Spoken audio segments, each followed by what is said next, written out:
আপনার আম্মার কি প্রবলেম হয়েছিল? আমার কোলন ক্যান্সার হয়েছিল। খাওয়া দাওয়া করতে পারতো না, পেটে জ্বালাপোড়া করতো, এবারে নাকে দেখে দুর্বল, বিছানা পড়ে গেছে।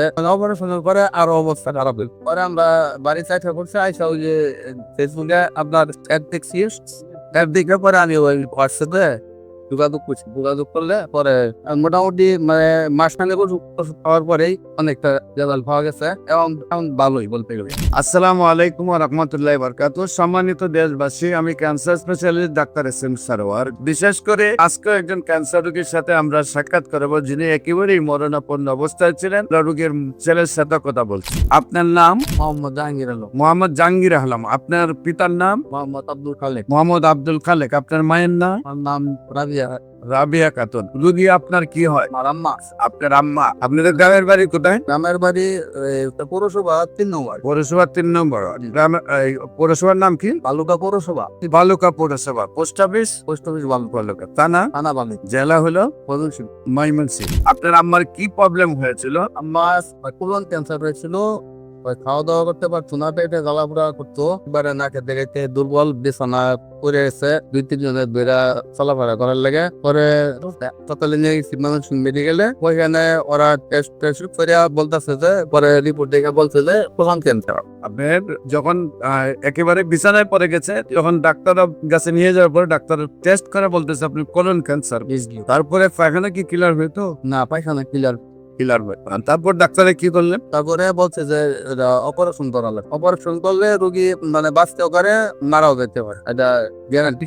পরে আমরা একবার প্রথমে ভয় পেয়ে গেছি, তখন অপারেশন না করে বাড়িতে নিয়ে এসে পরে এভাবে আরো 2-3 মাস গেছে। যাওয়ার পরে রোগী পেলে আস্তে আস্তে আরো খারাপের দিকে যাইতেছে। পরে চিন্তা করলাম যে বাঁচতে পারবো বললে মোট দয়া অপারেশন করাইলে। পরে আবার নিয়ে গেছি মেডিকেলে, দয়া ভর্তি করাইলাম। ভর্তি করে প্রায় মাসটা হাসপাতালে থাকছি। তারপরে অপারেশনের ডেট দিছে, পরে অপারেশন করা হয়েছে। অপারেশন করার পরে 7 দিন পরে ছুটি দিছে। বাড়িতে আসছি। বাড়িতে আসার পরে মানে অপারেশনের পরে আরো অবস্থা খারাপ হইল এবং আরো মরার অবস্থা। পরে আবার গেছি ডাক্তার এনে, ওরা তখন কিছু বলে যে ক্যান্সার, এটা ক্যান্সারের চিকিৎসা আলাদা ভাবে নির্লাগ কিছু। আমরা তো ভাবছি যে অপারেশন করা হয়েছে মানে এটা রোগ শেষ, ভালো হয়ে গেছে।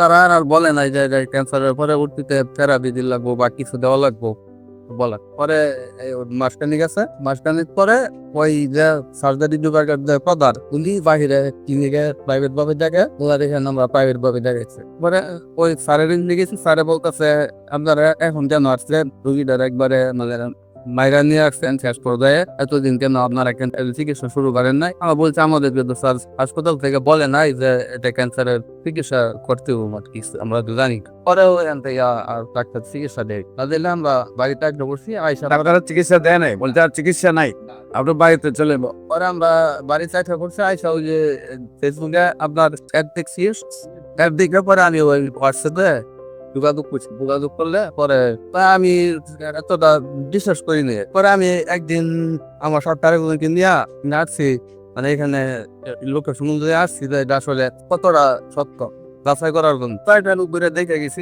দেখছি যে না ঠিক আছে। তারপরে 1 সপ্তাহ পরে আমি আমাকে নিয়ে আসছি, আর 4 মাস আগে। মোটামুটি মানে মাসখানেক ওষুধ খাওয়ার পরেই অনেকটা রেজাল্ট পাওয়া গেছে এবং মোটামুটি এখন ভালোই বলতে গেলে। আপনি আল্লাহ রসের সম্মতে নিয়মিত 4 মাস ওষুধ খাওয়াইছেন, এখন ভালো আছেন উনি।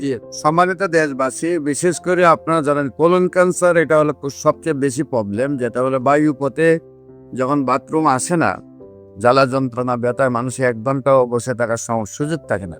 সেইখানে ওনারা কয়েক মাস চিকিৎসা করার পরেও ডাক্তাররা লাস্টে বলেছেন যে আর চিকিৎসা নিয়ে আপনার বাড়িতে নিয়ে যান।